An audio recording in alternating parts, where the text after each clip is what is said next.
누가복음 6장 27절부터 38절까지 교독하겠습니다. 누가복음 6장 27절부터 38절, 27절부터 교독합니다.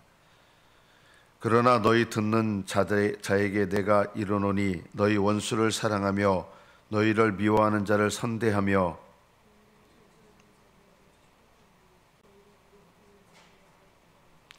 너의 이 뺨을 치는 자에게 저 뺨도 돌려대며 내 겉옷을 빼앗는 자에게 속옷도 거절하지 말라.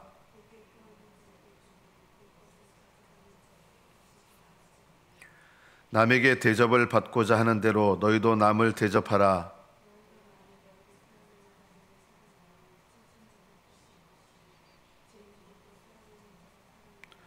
너희가 만일 선대하는 자만을 선대하면 칭찬받을 것이 무엇이냐? 죄인들도 이같이 하느니라.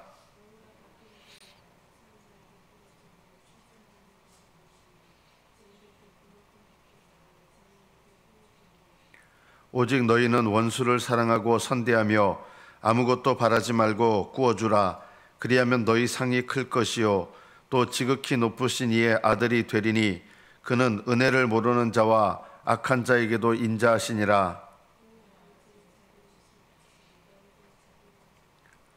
비판하지 말라. 그리하면 너희가 비판을 받지 않을 것이요 정죄하지 말라. 그리하면 너희가 정죄를 받지 아니할 것이요 용서하라. 그리하면 너희가 용서를 받을 것이요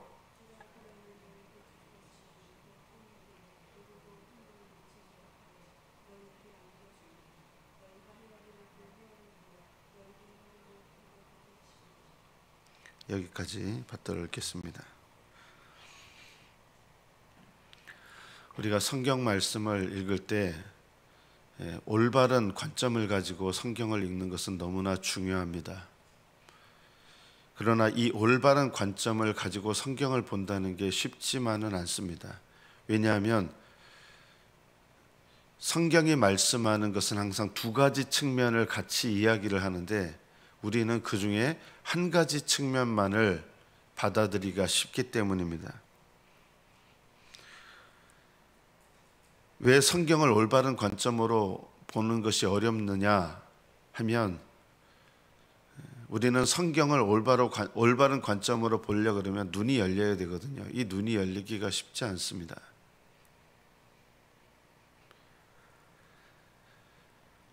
성경이 말씀하는 구원은 항상 두 가지 측면이 있습니다. 첫째 측면은 예수 그리스도를 믿음으로 값없이 구원을 받는다는 측면입니다. 이것이 성경이 말씀하는 것입니다. 그러나 성경이 말씀하는 또 다른 구원의 측면이 있는데 그것은 예수 그리스도를 믿음으로 구원을 받은 자는 그 믿음에 합당하게 산다는 것입니다. 우리는 누구나 당연히 그것을 알고 있다고 생각합니다. 그러나 이것을 깨닫는 게 쉬운 것이 아닙니다. 구원이라고 하는 것은 씨가 있고 열매가 있습니다. 왜 이것이 이해하기가 어렵냐면 어떤 사람들은 열매를 맺어야 구원을 받는다라고 말합니다. 이것은 잘못된 관점입니다. 또 어떤 사람들은 열매가 없어도 씨만 있으면 구원받는다라고 말합니다. 이건 역시 잘못된 관점입니다. 그래서 구원에 대해서 잘못된 오해를 하기가 십상입니다. 구원받는 것은 열매 때문에 구원받는 것은 아닙니다. 그러나 열매 없이 구원받는 것도 아닙니다. 그래서 성경을 올바른 관점으로 우리가 바라보기가 쉽지가 않은 것입니다. 예수님을 영접하는 것은 씨라고 하면 그 씨가 있는 사람은 예수님을 따르는 열매로 나타납니다. 예수님을 따른다고 해서 구원을 얻는 것은 아닙니다. 그러나 예수님을 따르지 않으면서 예수님을 영접했다는 것만으로 구원에 이르는 것도 아닙니다. 그래서 많은 사람들이 구원에 대해서 잘못된 오해를 갖고 있는 것입니다. 칭의가 씨라면 거룩함에 이르는 성화는 열매입니다. 성화 때문에 구원에 이르는 것이 아닙니다. 그러나 성화 없이 구원에 이르는 것도 아닙니다. 여러분 이게 이해가 되십니까? 성화는 구원의 열매입니다. 열매는 조건이 아닙니다. 그러나 열매가 없는 씨는 의미가 없게 되는 것입니다. 그래서 구원에 대한 오해를 잘못하기가 십상입니다. 우리는 값없이 의롭다함을 받습니다. 믿음으로. 그러나 믿음으로 값없이 의롭다함을 받게 하는 그 믿음은 반드시 의를 행하는 열매로 나타나게 됩니다.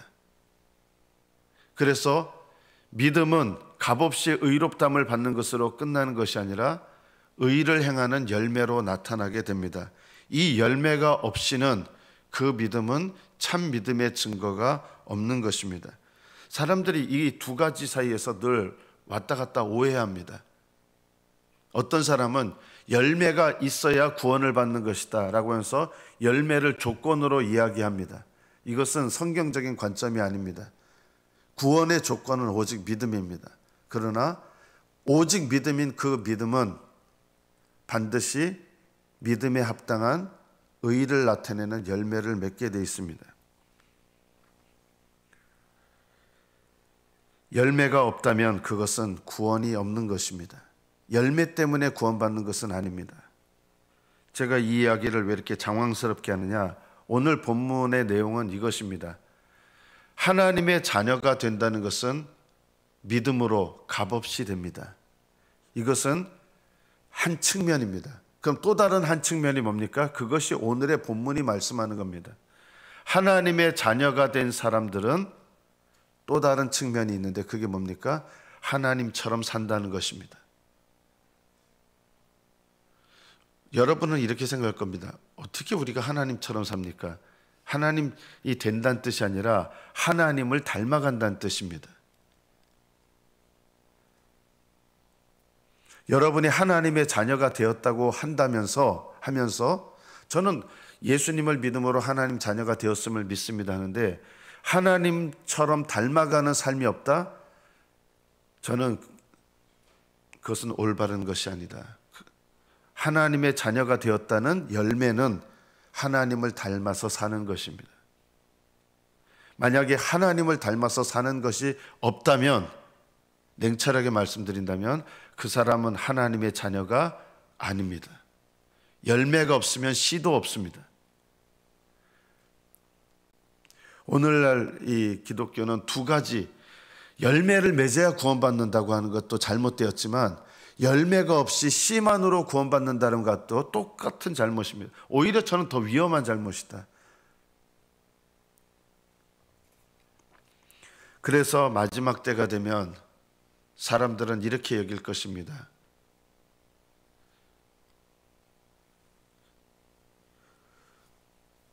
구원이 취소된 것 같이 여겨지는 분들이 많을 것입니다. 사실은 구원은 취소되는 것이 아닙니다. 사람들의 입장에서는 구원이 취소되는 것 같지만 사실은 구원이 취소된 게 아니라 구원이 시작되지 않은 것입니다. 믿음으로 구원받았다면 믿음으로 삽니다. 값없이 하나님의 자녀가 되었다면 하나님의 자녀로 살아갑니다.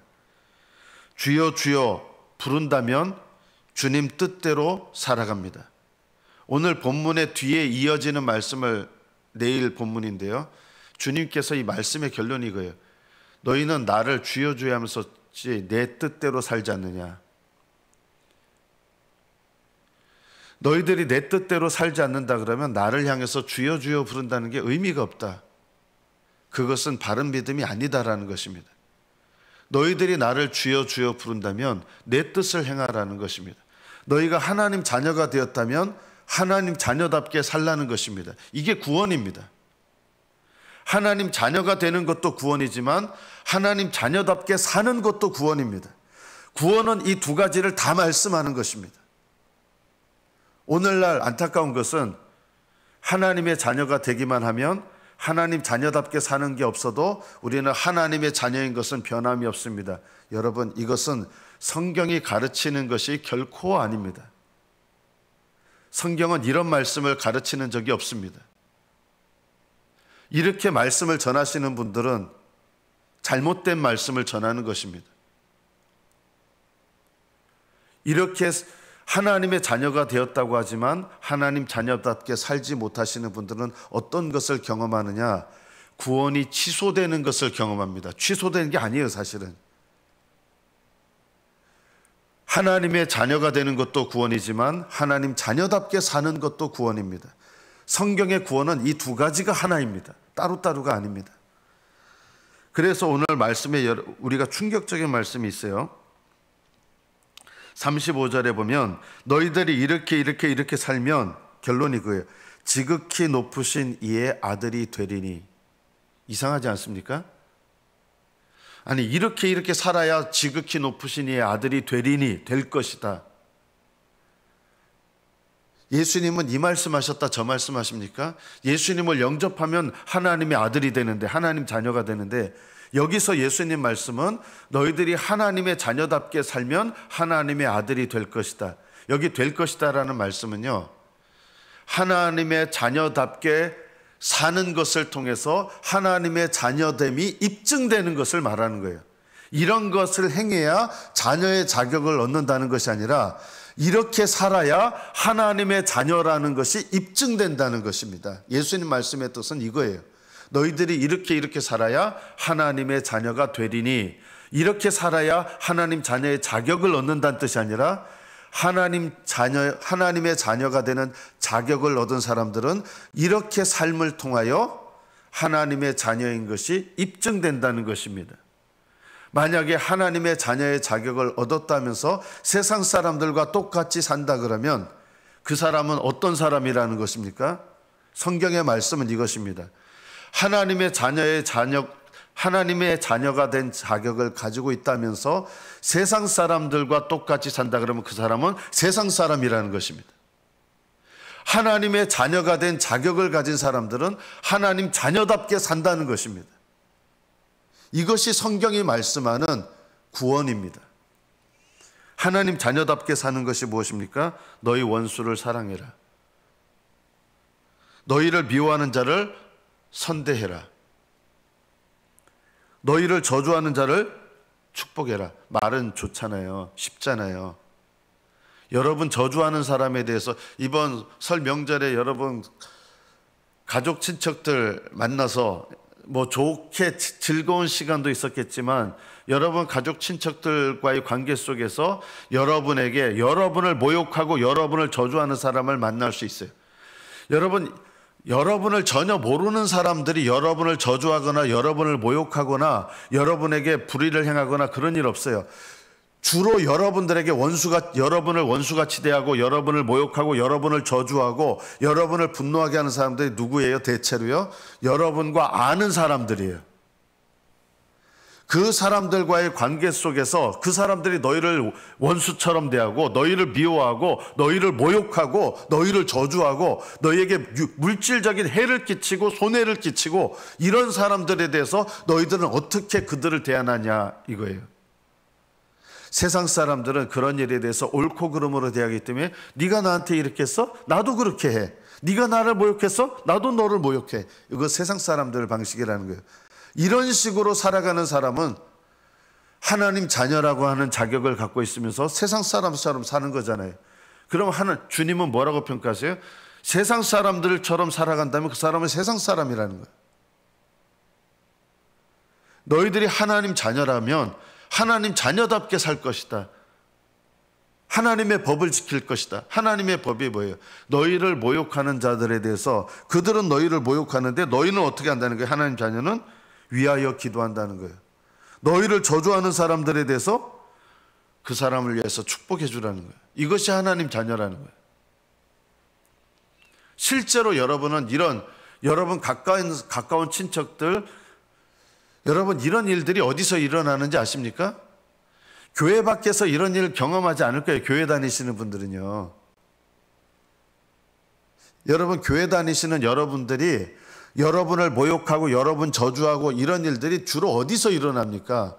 교회 밖에서 잘 안 일어납니다. 어디서 일어납니까? 교회 안에서 오히려 일어납니다. 그럴 때 너희는 어떻게 반응하냐는 거예요. 교회 안에서 이런 일이 일어날 때. 저는 교회 안에서 성도들끼리 이런 일이 일어날 수 있다. 그러나 어떤 반응을 하며 살아가느냐가 그 사람의 진짜 신분을 입증하는 것이다. 교회 밖에서 이런 일 잘 겪지 않을 거예요. 여러분을 모욕하는 일들 어디서 일어나요? 교회에서 일어나요. 가까운 사람들이니까. 세상 사람들이 여러분 모욕하는 일 그렇게 많지 않아요. 나하고 관계없는 사람들. 주로 누구한테서 일어나요? 여러분 가족 중에서 일어나고요. 여러분 가까운 친척 중에서 일어나고요.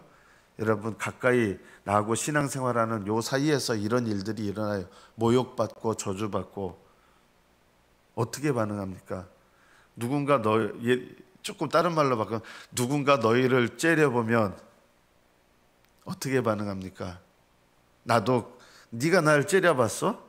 나도 널 째려볼 거야. 이게 세상 방식이에요.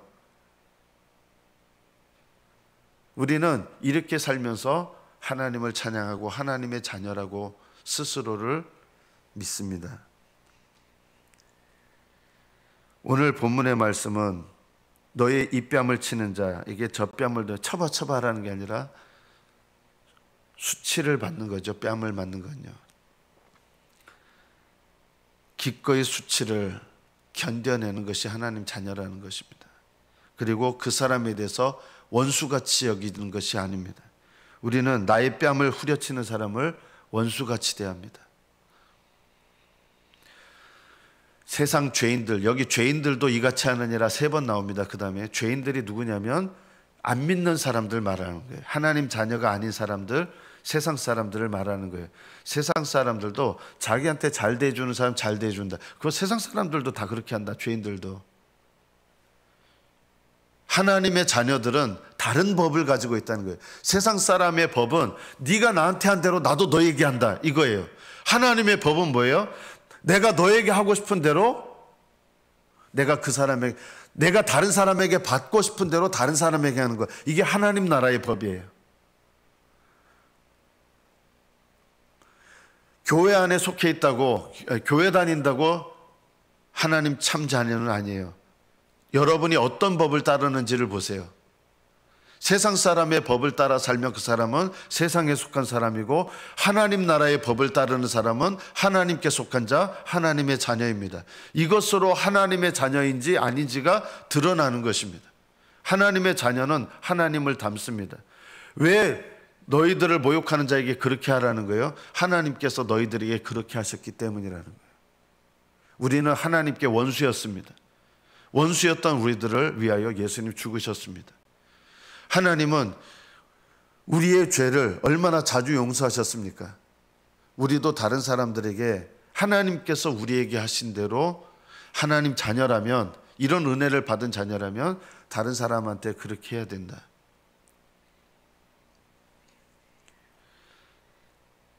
교회 밖에서 여러분이 모욕당하는 일은 별로 안 일어날 겁니다. 여러분, 복음 전할 때를 제외하고는요. 그러나 교회 안에서 모욕당하고 저주받고 이런 일들이 일어나게 될 겁니다. 그때 여러분은 어떻게 반응합니까? 옳고 그름은 세상의 법이에요. 옳고 그름의 법은 네가 나를 저주했으면 나도 너를 저주한다. 이게 옳고 그름의 법이에요. 네가 나를 모욕했기 때문에 나도 너를 모욕한다. 네가 나에게 준 대로 나는 너한테 돌려준다. 이게 세상의 법이에요. 네가 나를 기분 나쁘게 했으니 나도 너를 기분 나쁘게 한다. 이게 세상 법이에요. 하나님의 자녀들은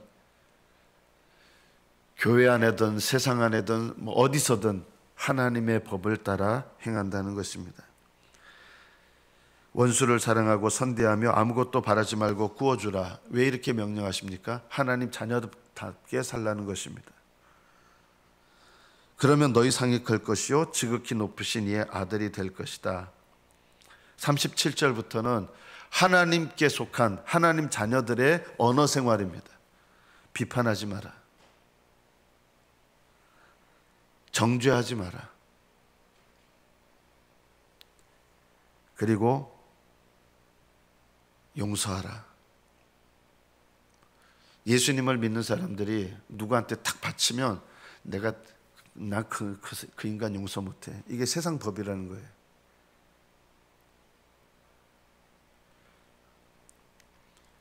여러분이 비판과 정죄와 누군가 나를 용서하지 않는 일들을 경험하는 것 어디서 많이 겪게 되냐면 교회 안에서 많이 겪게 될 겁니다. 그럴 때 여러분은 어떤 다른 사람이 여러분을 비판하는 말을 했을 때 네가 나를 비판해? 나도 그 인간에 대해서 얼마든지 이야기할 수 있어. 막 비판을 쏟아내면 이게 세상법이에요. 너희가 용서하지 않으면 하나님께서 너희가 하는 그대로 너희들이 경험하게 될 것이다. 너희가 세상 법대로 살면 하나님의 심판대에서 세상 법대로 산 대로, 세상 법이라고 하는 것은 정죄받을 사람이잖아요. 그래서 그들은 정죄를 받게 되는 거예요. 말씀을 맺습니다. 열매로 구원을 얻는 것은 아닙니다. 그러나 열매 없이 구원을 얻는 것도 또한 아닙니다. 열매를 통하여 구원을 받는다 그러면 늘 시달립니다. 늘 짓눌립니다. 신앙생활하면서 짓눌립니다. 또 열매 없이 씨만으로 구원받는다는 것, 저는 이것이 오늘날 우리 한국교회를 썩어버리게 만드는 가장 중요한 잘못된 신학이다. 열매가 없는 씨만 있으면 구원받았다고 하는 거예요. 하나님 자녀답게 살지 않아도 자녀답게 살아야 구원에 이른다고 하는 것은 그건 거짓입니다. 이렇게 하면서 하나님은 우리를 하나님 자녀 삼아 주셨는데 자녀답게 살지 않는다고 우리가 하나님 자녀 된 것이 취소됩니까? 이렇게만 말씀을 전하면서 이렇게 살아간다면 어떻게 되는지 아십니까? 하나님의 심판대 앞에 서서 나는 너를 알지 못한다, 이런 말을 반드시 듣게 됩니다. 하나님의 자녀가 된다는 말은 하나님의 자녀로 살아간다는 말과 이어져야 되는 것입니다. 여러분이 구원받았다면 구원에 합당한 열매를 맺어야 되고, 여러분이 고백하고 회개하셨다면 회개에 합당한 열매가 있어야 되는 것입니다. 여러분이 고백함으로 어떤 죄도 용서받을 수 있습니다. 그러나 그 고백에 열매가 없다 그러면 그 고백은 헛것입니다. 안타깝게도 이런 헛것인 고백을 성경이 말하는 고백으로 오해하시는 분들이 있습니다. 우리는 어떤 죄도 하나님 앞에 고백함으로 나가서 용서받을 수 있습니다. 그러나 그 용서의 열매가 있는데 그것이 바로 회개에 합당한 열매입니다. 구원은 구원의 열매를 맺게 돼 있고, 회개는 회개의 열매를 맺게 돼 있고, 믿음은 믿음의 열매를 맺게 돼 있고, 거룩함을 받은 자는 거룩함의 열매를 맺게 돼 있고, 의를 얻은 자는, 칭의 받은 자는 성화의 열매를 맺게 되어 있습니다. 씨와 열매는 연결되어 있고 하나입니다. 열매로 구원받지 못하나 구원받는 것은 아니지만 열매 없이 씨만으로 구원받는 것도 또한 아닙니다. 우리 안에 씨가 있기 때문에 그 씨는 열매로 나타나야 되는 것입니다. 이것을 반드시 기억하십시오. 씨를 받은 자는 그 씨로 말미암아 열매를 나타내야 됩니다. 오늘 본문의 말씀은 하나님 나라의 백성이 되었다면 하나님 나라의 법, 하나님의 자녀답게 살라는 것입니다. 하나님 자녀답게 사는 것을 통해서 우리가 하나님의 자녀로 입증되는 것이고, 우리의 믿음의 양심이 평안을 얻을 것이고, 우리의 믿음의 양심 가운데 하나님께서 능력을 주셔서 하나님 자녀답게 사는 자들은 기도가 응답되고 하나님께서 기뻐하시고 상을 많이 하늘에서 받을 것입니다. 여러분에게 하나님께서 허락하신 씨가 아름다운 믿음의 열매로 나타나시는 복된 믿음이 되시기를 축복합니다. 기도하겠습니다.